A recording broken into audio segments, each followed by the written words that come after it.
क्या होगा अगर एक नई दुल्हन को शादी की पहली रात ही रेगिस्तान में मरने के लिए छोड़ दिया जाए? क्या होगा अगर उसी रेगिस्तान की गुफा में छुपा हो एक ऐसा खजाना जिसे ब्रिटिश अफसर भी दुनिया से छुपाना चाहते हो? और क्या होगा अगर उस खजाने के साथ जुड़ा हो एक ऐसा अभिशाप जो किसी को राजा बना सकता है या उसे राख में बदल सकता है? ये कहानी है मेघना की, जिसे उसके अपने पति ने मौत के हवाले कर दिया, लेकिन वो मरी नहीं, वो लौटी है बदले की आग बनकर। अब उसके साथ है एक साधारण ऊंट चराने वाला लड़का जिसे वो बना रही है रेगिस्तान का राजा, लेकिन बाहर मौत उनका इंतजार कर रही है। वीरेंद्र सिंह राठौड़ जो कभी उसका पति था अब उसकी मौत बनकर लौट रहा है, और गुफा के अंदर छुपा वो रांडा अब किसी भी पल सब कुछ बदल सकता है। तो क्या मेघना अपना बदला ले पाएगी या ये कहानी यहीं खत्म हो जाएगी? जानने के लिए अंत तक जरूर देखना। नमस्ते दोस्तों, रेत की आग के पार्ट 2 में आपका स्वागत है। मेघना ने एक पल के लिए आंखें बंद की। उसकी मांग में सिंदूर अब धूल से सना हुआ था, लाल घाघरा फटा हुआ था, लेकिन उसका दिल अब किसी और की बीवी का नहीं था। वो एक योद्धा थी, बदला लेने वाली। हम छिपेंगे लेकिन इस बार हम तैयार होंगे। तू देख आज रात तुझे वो सबक दूंगी, तुझे राजा बना देगा। वे दोनों गुफा के और अंदर चले गए। मशाल की रोशनी दीवारों पर नाच रही थी। कैलाश ने घोड़ों को गहरी जगह पर बांध दिया। मेघना ने नक्शे की एक कॉपी बनाई अपनी उंगली से धूल पर। पहला सबक आज रणनीति। राजा सिर्फ तलवार नहीं चलाता, दिमाग चलाता है। कैलाश बैठ गया। उसकी आंखें मेघना पर टिकी हुई थीं। मेघना ने नक्शे पर इशारा किया। देख, ये रास्ता सीधा ब्रिटिश कैंप तक जाता है। वीरेंद्र सोचता है कि वो रेगिस्तान का मालिक है, लेकिन असली मालिक वो है जो इस नक्शे को समझे। तू इस नक्शे को याद कर, हर मोड़, हर कुआं, हर गुफा। कैलाश ने ध्यान से देखा। उसके माथे पर पसीना था। बाहर वीरेंद्र की चिल्लाहटें अब और तेज हो गईं। मेघना, तूने मेरे आदमियों को मारा, अब मैं खुद आया हूँ। अगर तू निकली तो शायद माफ कर दूं, वरना तेरा सिर मेरे घोड़े के आगे लटकाए जाऊंगा। मेघना ने दांत भींच लिए। उसकी आंखों में आंसू नहीं थे, सिर्फ जलन थी। सुन रहा है ना भाई? यही वो आदमी है जिसने मुझे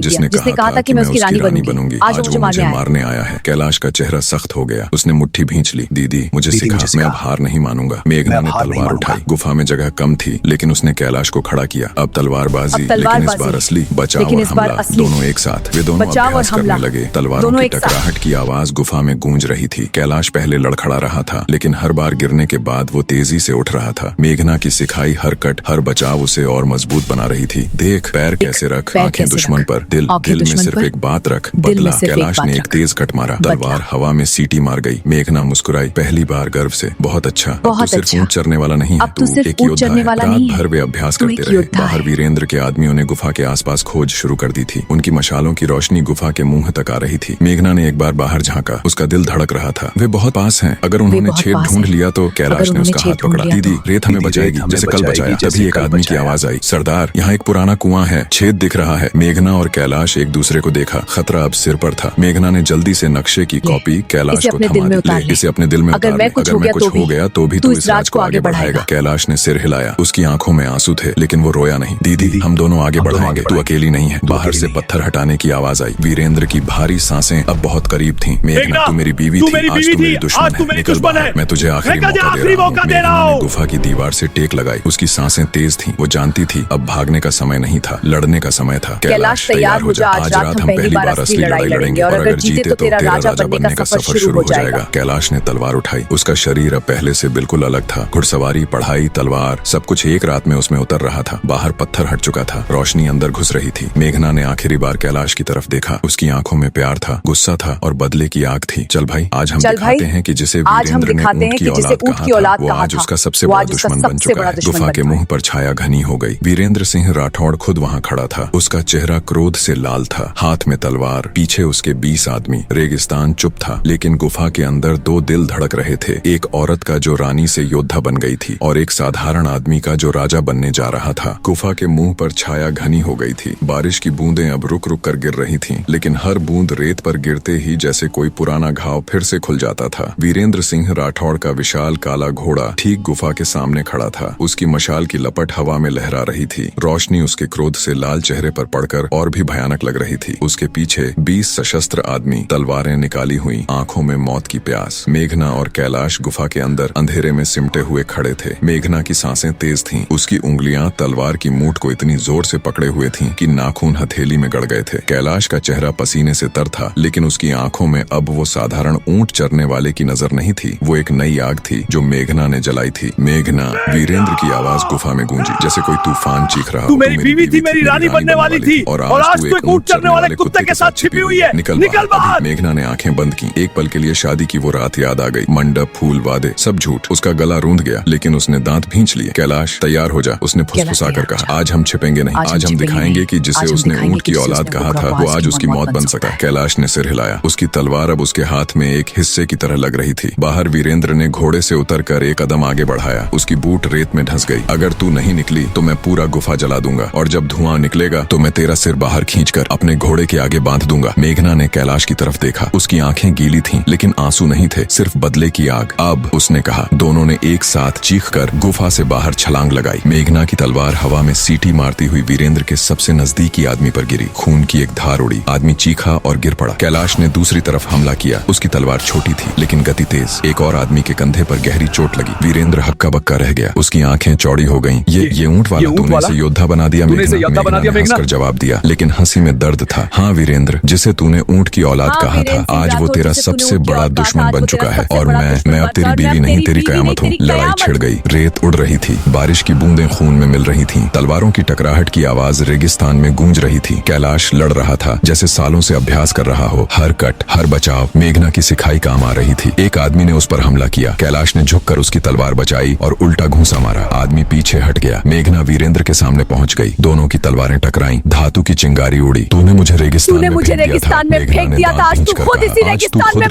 मरेगा। वीरेंद्र ने जोर लगाकर उसे पीछे धकेला। मेघना लड़खड़ाई, लेकिन गिरी नहीं। तू मेरी बीवी है, मेरे पास वापस आ जा। मैं सब भूल जाऊंगा। मेघना की आंखों में आग भड़की। भूल जाएगा। जिस दिन तूने मुझे छोड़ा था उसी दिन मैंने तेरे लिए मौत का फैसला लिख लिया था। लड़ाई और तेज हो गई। कैलाश ने 3 आदमियों को घायल कर दिया। उसके शरीर पर खून के निशान थे, लेकिन वो रुका नहीं। वीरेंद्र के आदमी पीछे हटने लगे। तभी एक अजीब बात हुई। वीरेंद्र ने पीछे हटते हुए अपनी जेब से एक पुराना कागज निकाला। उसकी आंखें चमक रही थीं। मेघना, तुझे लगता है कि तू राज जानती है? ये नक्शा मैंने सालों पहले चुराया था, लेकिन असली राज कुछ और है। उसने कागज हवा में लहराया। ये नक्शा सिर्फ हथियारों का नहीं है, इसमें वो राज है जो ब्रिटिश अफसरों को भी नहीं मालूम। एक पुराना राजपूत खजाना जिसके साथ एक अभिशाप भी है। जो इसे छुएगा वो या तो राजा बनेगा या राख हो जाएगा। मेघना का दिल धक से रह गया। उसने कैलाश की तरफ देखा। कैलाश भी स्तब्ध था। ये झूठ है, मेघना चिल्लाई। वीरेंद्र जोर से हंसा। झूठ? तो फिर देख, उसने इशारा किया। उसके एक आदमी ने गुफा के अंदर से एक पुराना बक्सा निकाला, वही जो मेघना और कैलाश ने अभी तक नहीं देखा था। बक्सा खुला। अंदर सोने के सिक्के नहीं थे, एक पुरानी पांडुलिपि थी और एक काला पत्थर जिस पर अजीब सी निशानियां बनी थीं। कैलाश का चेहरा सफेद पड़ गया। दीदी, ये पत्थर मैंने बचपन में अपनी दादी से सुना था। ये रेत का अभिशाप कहलाता है। जो इसे अपने पास रखेगा वो या तो अमीर बनेगा या पूरी तरह बर्बाद। मेघना की तलवार का हाथ कांप गया। ये पहला बड़ा ट्विस्ट था। वो नक्शा सिर्फ हथियारों का नहीं बल्कि एक अभिशाप का भी था, और वीरेंद्र को ये पहले से मालूम था। वीरेंद्र ने आगे बढ़कर कहा, आवाज में विजयी मुस्कान, अब तू समझ गई मेघना, तूने जिसे सिखाया वो अभिशाप का शिकार बनेगा, और तू खुद उसका साथी बन चुकी है। मेघना ने एक पल के लिए हार मान ली। उसकी आंखों में संदेह घुस आया। क्या वो कैलाश को गलत रास्ते पर ले जा रही थी? कैलाश ने आगे बढ़कर मेघना का कंधा पकड़ा। उसकी पकड़ मजबूत थी। दीदी, अभिशाप या वरदान मुझे फर्क नहीं पड़ता। तूने मुझे भाई बनाया, मैं अब पीछे नहीं हटूंगा, चाहे रेगिस्तान मुझे निगल ले। उसकी आवाज में इतनी शक्ति थी कि मेघना की आंखों में फिर आग लौट आई। वीरेंद्र, तूने मुझे धोखा दिया, लेकिन आज तू खुद धोखा खा रहा है। ये अभिशाप तेरा है, क्योंकि तूने कभी किसी को इंसान नहीं माना। लड़ाई फिर शुरू हो गई, लेकिन अब माहौल बदल चुका था। वीरेंद्र के आदमी भी हिचकिचा रहे थे। अभिशाप की बात ने सबको डरा दिया था। कैलाश ने एक तेज हमला किया। उसकी तलवार वीरेंद्र के घोड़े के पैर पर लगी। घोड़ा चीखा और उठकर खड़ा हो गया। वीरेंद्र गिरते गिरते बचा। पीछे हटो, वीरेंद्र चिल्लाया। ये पागल हो गए हैं। उसके आदमी पीछे हटने लगे। वीरेंद्र ने आखिरी बार मेघना की तरफ देखा। उसकी आंखों में गुस्सा था, लेकिन अब डर भी था। ये अंत नहीं है मेघना, मैं लौटूंगा, और अगली बार मैं सिर्फ तुझे नहीं पूरे रेगिस्तान को तेरे साथ जला दूंगा। वे लोग घोड़ों पर चढ़कर भाग गए। रेत पर सिर्फ खून के निशान और टूटी तलवारें रह गईं। मेघना और कैलाश गुफा के बाहर खड़े थे। बारिश फिर तेज हो गई थी। दोनों के शरीर घायल थे, लेकिन उनकी आंखें चमक रही थीं। मेघना ने कैलाश की तरफ मुड़कर देखा। उसकी आवाज कांप रही थी। भाई, वो अभिशाप, क्या हम सही कर रहे हैं? कैलाश ने मुस्कुराते हुए उसका हाथ पकड़ा। दीदी, अभिशाप तो वो है जो दूसरों को नीचा समझता है। तूने मुझे इंसान बनाया, अब मैं राजा बनूंगा, चाहे अभिशाप हो या वरदान। मेघना ने उसे गले लगा लिया। पहली बार उसकी आंखों से आंसू निकले, लेकिन ये आंसू दर्द के नहीं, गर्व के थे। कल से तेरा प्रशिक्षण और तेज होगा। अब हम इस अभिशाप को अपना हथियार बनाएंगे। वे दोनों गुफा के अंदर वापस चले गए। बाहर रेगिस्तान चुप था, लेकिन अंदर आग और तेज जल रही थी। और कहीं दूर वीरेंद्र अपने तंबू में बैठा था। उसके हाथ कांप रहे थे। उसने अभिशाप वाला पत्थर निकाला और उसे जोर से दीवार पर पटक दिया। मैं नहीं हारूंगा, चाहे रेगिस्तान जल जाए। लेकिन उसकी आवाज में अब वो पुरानी गर्व भरी हंसी नहीं थी। मेघना और कैलाश की कहानी अब एक नई मोड़ पर थी। सुबह की पहली सुनहरी किरण रेगिस्तान पर पड़ते ही जैसे पूरा आकाश आग की लपट में बदल गया। रेत अब कल की बारिश से नम थी, लेकिन हवा फिर से सूखी और तेज हो चुकी थी। गुफा के बाहर खून के निशान अब सूखकर काले धब्बे बन चुके थे। मेघना बाहर खड़ी थी, उसके लाल घाघरे पर अब धूल और खून के निशान थे। सिंदूर मांग में अब भी था, लेकिन वो अब किसी औरत का सिंदूर नहीं, एक योद्धा का तिलक लग रहा था। कैलाश अंदर गुफा में बैठा था, उसके हाथ में वो काला पत्थर था, रेत का अभिशाप। उसकी उंगलियां पत्थर पर फिसल रही थीं, उसकी आंखें गहरी हो गई थीं। कल रात की लड़ाई ने उसे बदल दिया था। मेघना ने अंदर झांका, उसकी आवाज थकी हुई कैलाश, थी, वो लेकिन पत्थर दृढ़। रख दो। कैलाश, वो पत्थर रख दो। अभिशाप या वरदान, हमें अब उससे डरना नहीं है, हमें उसे अपना हथियार बनाना है। कैलाश ने पत्थर को नीचे रख दिया। उसकी आंखों में अब वो साधारण डर नहीं था, एक नई चमक थी। दीदी, कल रात जब मैंने तलवार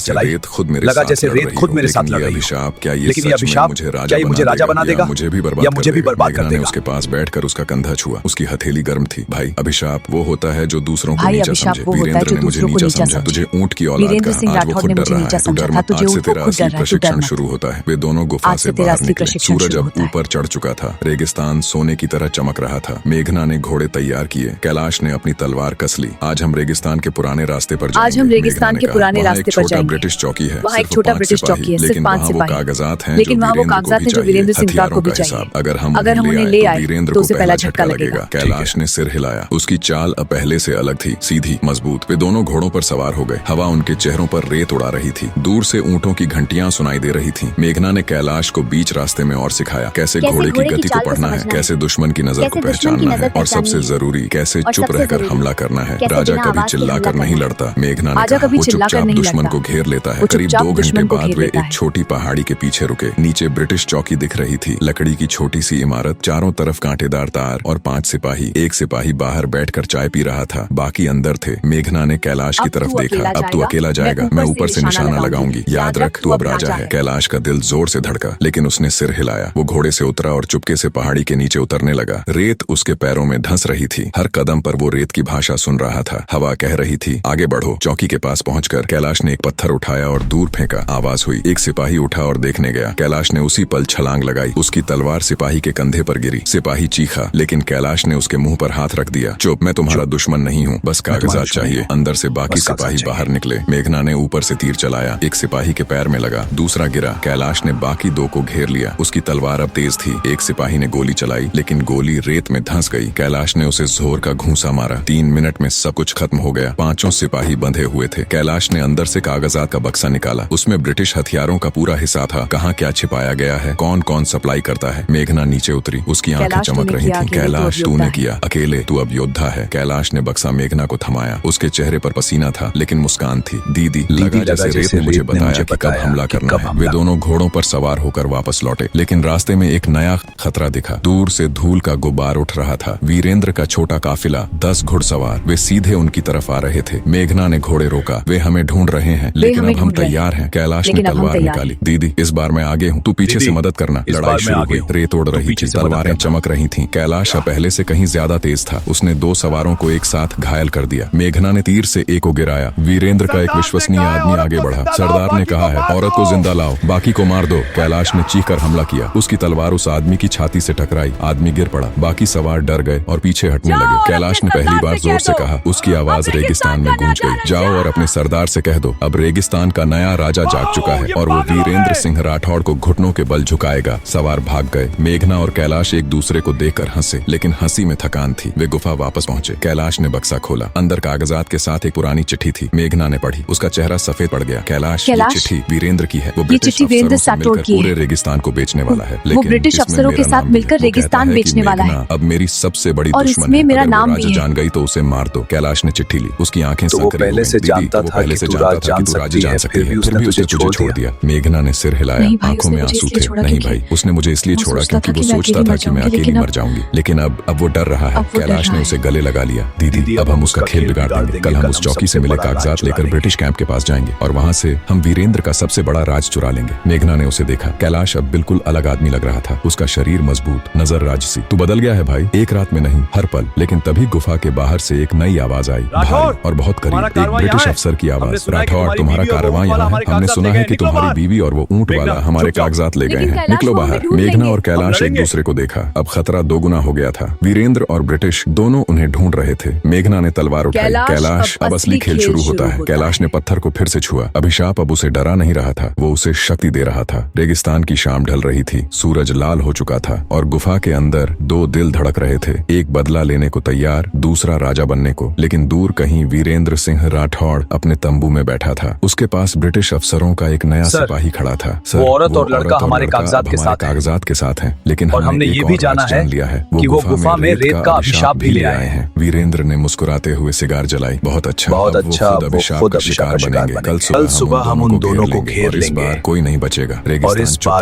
लेकिन आग अब चारों तरफ फैल चुकी थी। रेगिस्तान की शाम अब लाल हो चुकी थी। सूरज डूबते डूबते जैसे खून उगल रहा हो। गुफा के बाहर हवा में धूल और बारूद की महक घुल गई थी। मेघना और कैलाश अंदर खड़े थे। ब्रिटिश अफसर की भारी आवाज अभी भी उनके कानों में गूंज रही थी। निकलो बाहर, हम जानते हैं तुम्हारे पास हमारे कागजात हैं। मेघना का चेहरा सफेद पड़ गया। उसकी उंगलियां तलवार की मूठ पर कांप रही थीं। कैलाश ने उसे देखा। अब उसकी आंखों में वो पुरानी शर्म नहीं थी, एक राजा वाली चमक थी। दीदी, अब भागने का समय नहीं, अब हम लड़ेंगे। मेघना ने गहरी सांस ली। बाहर से घोड़ों की टापें पास आ रही थीं। ब्रिटिश अफसर के साथ वीरेंद्र के आदमी भी थे। दोनों दुश्मन एक हो गए थे। कैलाश, ये दूसरा मोड़ है। अगर हम आज जीते तो तू असली राजा बन जाएगा, लेकिन अगर हारे, कैलाश ने मुस्कुराकर उसका हाथ पकड़ा, तो भी हम हारेंगे नहीं, क्योंकि अब रेत हमारे साथ है। वे दोनों गुफा से बाहर निकले। सूरज की आखिरी किरण उनके चेहरों पर पड़ी। सामने 20 घुड़सवार खड़े थे, 10 ब्रिटिश, 10 वीरेंद्र के। बीच में खड़ा था वीरेंद्र खुद और उसके बगल में एक ब्रिटिश कैप्टन, चेहरे पर ठंडी मुस्कान। वीरेंद्र ने हंसकर कहा, मेघना देख, तूने मुझे मजबूर कर दिया। अब मैं ब्रिटिशों के साथ खड़ा हूँ, सिर्फ इसलिए कि तुझे और तेरे ऊंट वाले को खत्म कर सकूं। ब्रिटिश कैप्टन ने आगे बढ़कर बोला, hand over the papers woman and the black stone और we will burn this dessert with you in it. मेघना ने तलवार ऊपर उठाई। उसकी आवाज हवा में गूंजी, तुम दोनों मिलकर भी मुझे नहीं हरा सकते, क्योंकि जो मैंने बनाया है वो अब तुम्हारे बस की बात नहीं। लड़ाई शुरू हो गई। रेत उड़ रही थी, तलवारें चमक रही थीं, गोली की आवाजें रेगिस्तान को चीर रही थीं। कैलाश आगे बढ़ा। उसकी तलवार अब हवा में नाच रही थी। एक ब्रिटिश सिपाही पर उसने पहला हमला किया। घोड़े से नीचे खींचकर एक ही वार में उसे बेहोश कर दिया। मेघना ने तीर चलाया। एक और सिपाही गिरा। वीरेंद्र चिल्लाया, मारो उसे, वो ऊंट वाला अब राजा बनने चला है। कैलाश ने हंसकर जवाब दिया, हाँ सरदार, अब मैं राजा बन रहा हूँ और तेरा सिंहासन मेरे पैरों तले होगा। लड़ाई और तेज हो गई। कैलाश ने 3 सिपाहियों को घायल कर दिया। मेघना उसके बगल में लड़ रही थी। दोनों की पीठ एक दूसरे से सटी हुई थी। हर वार में उनका भरोसा बढ़ता जा रहा था। तभी एक अनोखी बात हुई। दूर से ऊंटों की घंटियों की आवाज आई, बहुत सारी, एक पूरा काफिला। मेघना ने मुड़कर देखा। उसके चेहरे पर हैरानी छा गई। ये मेरे पुराने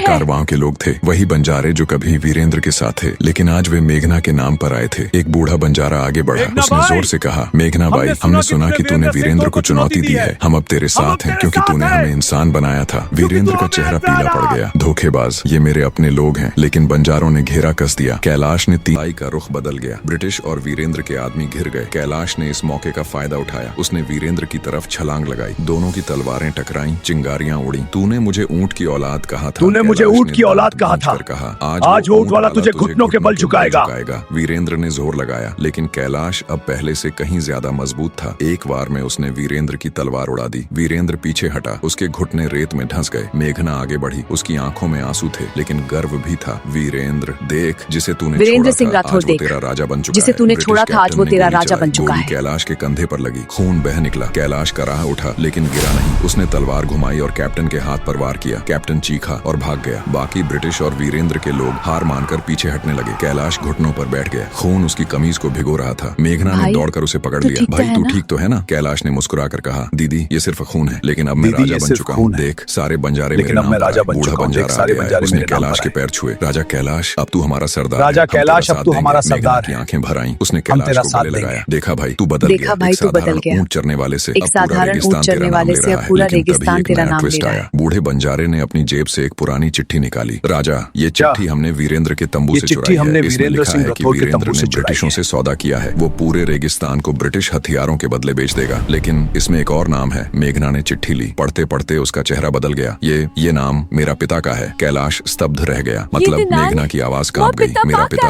वीरेंद्र का साझेदार था। उसने ही मुझे वीरेंद्र से बिना दहेज शादी करने को मजबूर किया था, क्योंकि वो जानता था कि वीरेंद्र की रेगिस्तान बेचने वाला है। कड़ी थी। कैलाश ने और मैं बस एक कड़ी थी। तो सब कुछ पहले से प्लान था। मेघना ने सिर हिलाया। आंखों में गहरी पीड़ा थी। हाँ भाई, मैंने कभी सोचा नहीं था कि मेरा अपना घर ही मुझे बेचने वाला था। कहा, अब क्या करें राजा? कैलाश उठ खड़ा हुआ। कंधे से खून बह रहा था, लेकिन उसकी नजर कल सुबह हम वीरेंद्र सिंह राठौड़ के तंबू पर हमला करेंगे और मेघना के पिता को भी सामने लाएंगे। बदला पूरा होगा। मेघना ने उसे देखा। उसकी आंखों में अब दर्द के साथ एक नई ताकत थी। हाँ, अब अंत निकट है। वे सब गुफा की तरफ बढ़े। रात गहरी हो चुकी थी। चांद ऊपर था, लेकिन मेघना के मन में तूफान था। कैलाश अब राजा बन चुका था, लेकिन ये राजा बनना कितना महंगा पड़ने वाला था ये अभी किसी को नहीं मालूम था। दूर वीरेंद्र सिंह राठौड़ अपने तंबू में बैठा था। उसके घाव ताजे थे। उसके सामने ब्रिटिश कैप्टन खड़ा था। राठौड़, अब या तो तुम हमें वो औरत और लड़का दो, गिरफ्तार कर लेंगे। वीरेंद्र ने मुस्कुराकर सिगार जलाई। नहीं कैप्टन, कल सुबह मैं खुद उन दोनों को लाऊंगा, लेकिन इसके बदले में तुम्हें पूरा रेगिस्तान चाहिए ना, तो मेरे साथ आओ। उसने एक नया नक्शा निकाला। उसमें मेघना के पिता का नाम भी था। ये आखिरी खेल है और इस बार कोई नहीं बचेगा। रेगिस्तान की रात और भी सन्नाटे में डूब गई, लेकिन गुफा के अंदर आग अब पूरे रेगिस्तान को जला देने को तैयार थी। रेगिस्तान की वो आखिरी रात 1923 की 17 अक्टूबर, जैसे पूरे आकाश ने सांस रोक ली थी। चांद आधा छिपा हुआ था बादलों के पीछे और हवा में रेत की बूंदें चाकू की नोक की तरह उड़ रही थीं। गुफा के बाहर खड़े होकर मेघना ने दूर देखा। दूर रेगिस्तान के किनारे पर वीरेंद्र सिंह राठौड़ का पूरा कारवां जल रहा था। मशालों की लपटें आसमान को चीर रही थीं। ब्रिटिश सिपाहियों की टुकड़ी भी उनके साथ थी। लगभग 100 घुड़सवार, सब एक जगह जमा थे। मेघना की सांस अटक गई। उसका लाल घाघरा अब फटा हुआ था। सिंदूर मांग में धूल से सना हुआ, लेकिन उसकी आंखें अब आग की तरह जल रही थीं। कैलाश उसके बगल में खड़ा था। उसका कंधा अभी भी कल की गोली से दर्द कर रहा था। पट्टी पर खून सूख चुका था, लेकिन उसकी मुद्रा अब राजा वाली थी, सीधी, अटल और भयभीत करने वाली। उसके पीछे 100 से ज्यादा बंजारे खड़े थे, जो अब उसका साथ देने आए थे। दीदी, कैलाश ने धीरे से कहा, आज अंत है। या तो हम जीतेंगे या तो हम जीतेंगे या रेगिस्तान हमें निगल लेगा। उसकी हथेली ठंडी थी, लेकिन पकड़ मजबूत। भाई, आज तू राजा बन जाएगा। भाई, मैं अपनी जिंदगी का आज तू राजा बन जाएगा। वे लोग चुपके से और मैं अपनी जिंदगी का सबसे बड़ा बदला लूंगी। हवा उनके पक्ष में थी। जब वे वीरेंद्र के कैंप के पास पहुंचे तो मशालों की रोशनी में सब कुछ साफ दिख रहा था। वीरेंद्र अपने बड़े तंबू के बाहर खड़ा था, ब्रिटिश कैप्टन उसके बगल में, और मेघना का दिल धक से रह गया। तंबू के अंदर उसका पिता बैठा था, राम सिंह, वही जो उसकी शादी तय करवाने वाला था। मेघना ने दांत भींचे। उसकी आंखों में आंसू आ गए, लेकिन वो आंसू गुस्से के थे। पिताजी, उसने फुसफुसाया। तुम भी? कैलाश ने इशारा किया। बंजारों ने घेरा कस दिया। अचानक कैंप में हलचल मच गई। वीरेंद्र ने मुड़कर देखा। उसका चेहरा लाल हो गया। मेघना, तू और ये ऊंट वाला इतने सारे लोगों के साथ? ब्रिटिश कैप्टन ने तलवार निकाली। फायर, गोलियां चलने लगी, लेकिन कैलाश के बंजारे पहले से तैयार थे। उन्होंने ढालें उठाई। रेत उड़ रही थी, तलवारें चमक रही थीं। कैलाश आगे बढ़ा। उसकी तलवार अब हवा में नाच रही थी। एक ब्रिटिश सिपाही को उसने एक ही बार में गिरा दिया। मेघना उसके साथ ही। उसकी तलवार वीरेंद्र की तरफ बढ़ रही थी। वीरेंद्र, मेघना चिल्लाई, आज तू मेरे सामने घुटनों के बल झुकेगा? वीरेंद्र ने अपनी तलवार निकाली। दोनों आमने सामने थे। तलवारें टकराईं, चिंगारियां उड़ी। तू मेरी बीवी थी, वीरेंद्र चिल्लाया। मैंने तुझे रानी बनाने की कोशिश की थी। मेघना ने जोर से वार किया। रानी, तूने मुझे रेगिस्तान में कुत्ते की तरह छोड़ दिया था। जिसे तूने ऊंट की औलाद कहा, आज वो तेरा राजा बन चुका है। कैलाश ने ब्रिटिश कैप्टन पर हमला किया। उसकी तलवार कैप्टन की तलवार से टकराई। कैप्टन गिरा। कैलाश ने उसके गले पर तलवार रख दी। अब बोलो, तुम्हारा सौदा क्या था? कैप्टन ने कांपते हुए कहा। राठौड़, रेगिस्तान के हथियार और खजाना सब ब्रिटिश को, बदले में वो हमें राजपूताना देगा। कैलाश ने उसे धक्का दिया। अब कोई सौदा नहीं होगा। तभी राम सिंह तंबू से बाहर निकला। उसका चेहरा पीला था। मेघना ने उसे देखा। उसकी तलवार कांप गई। पिताजी, आपने मुझे बेच दिया था। राम सिंह ने सिर झुकाया। बेटी, वीरेंद्र ने कहा था कि तू रानी बन जाएगी। मैंने सोचा हम सब अमीर हो जाएंगे, लेकिन मैं नहीं जानता था कि वो तुझे छोड़ देगा। मेघना की आंखों से आंसू बह निकले। आपने मुझे इंसान नहीं, सौदे की चीज समझा। आज मैं आपको माफ नहीं कर सकती। कैलाश ने आगे बढ़कर राम सिंह को पकड़ लिया। आप अब हमारे कैदी हैं। वीरेंद्र ने आखिरी कोशिश की। उसने मेघना पर हमला किया, लेकिन कैलाश बीच में आ गया। दोनों की तलवारें टकराईं। वीरेंद्र पीछे हटा। उसकी तलवार गिर गई। वो घुटनों के बल रेत पर बैठ गया। मैं हार गया। उसकी आवाज कांप रही थी। मेघना उसके सामने खड़ी हो गई। उसने अपना लाल घाघरा संभाला। सिंदूर अब भी मांग में था। वीरेंद्र, देख, जिसे तूने रेगिस्तान में अकेला छोड़ दिया था, आज वो तेरा राजा बन चुकी है। और जिसे तूने ऊंट की औलाद कहा था, वो आज तेरा मालिक है। वीरेंद्र ने आंखें बंद कर ली। आंसू उसके गालों पर बह रहे थे। मुझे माफ कर दो मेघना, मैंने अहंकार में सब कुछ खो दिया। मेघना ने तलवार नीचे रख दी। उसकी आवाज में दर्द था, लेकिन शांति भी। मैं तुझे माफ करती हूँ, लेकिन अब तू हमारे कारवाओं का साधारण सेवक बनेगा। राजा बनने का सपना छोड़ दे। ब्रिटिश कैप्टन और बाकी सिपाहियों को बांध लिया गया, राम सिंह को भी। कैलाश ने पूरा खजाना और कागजात अपने कब्जे में ले लिया। सुबह होते होते पूरा रेगिस्तान जान चुका था। नया राजा पैदा हो गया है। कैलाश सिंहासन पर बैठा। उसके कंधे पर पट्टी बंधी थी, लेकिन चेहरा चमक रहा था। मेघना उसके बगल में खड़ी थी। अब वो रानी नहीं, उसकी सलाहकार और भाई, तू बदल गया। मेघना ने मुस्कुराते हुए कहा, तू बदल गया। साधारण से राजा, लेकिन वो नहीं, राजा वो नहीं जो सिंहासन पर बैठे, बल्कि वो जो इंसान को इंसान समझे। कैलाश ने उसका हाथ पकड़ा। दीदी, ये सब तूने किया। तूने मुझे सिखाया कि गरीबी और अमीरी से इंसान संस्कार से बनता है। वे दोनों रेगिस्तान की तरफ देख रहे थे। सूरज निकल रहा था। सुनहरी रोशनी पूरे रेगिस्तान को नहला रही थी। वीरेंद्र दूर खड़ा था, साधारण कपड़ों में, सिर झुकाए। उसकी आंखों में पछतावा था। राम सिंह उसके बगल में था। दोनों अब साधारण सेवक थे। कैलाश ने ऊंचा स्वर में कहा, आज से कोई भी इंसान इस रेगिस्तान में उसके कपड़ों या काम से नहीं जांचा जाएगा, सिर्फ उसके संस्कार से। मेघना ने कैलाश की तरफ देखा। उसकी आंखों आंखों में गर्व था। तू अब असली राजा है भाई। रेगिस्तान की तू अब हवा असली में राजा ऊँटों है की भाई। घंटियां बज रही थीं, धन्यवाद, लेकिन अब मेरी वो प्यारी घंटियां जीत की थीं। और कहीं दूर एक छोटी सी झोपड़ी में वो काला पत्थर, रेत का अभिशाप, अब शांति से रखा था, क्योंकि असली अभिशाप अहंकार था और वो आज टूट चुका था। कहानी यहीं खत्म होती है। एक औरत की बदले की आग ने एक साधारण आदमी को राजा बना दिया और सिखा दिया, किसी को उसके काम, गरीबी या कपड़ों से कभी कम मत समझो। असली इंसान उसके संस्कार और हिम्मत से पहचाना जाता है।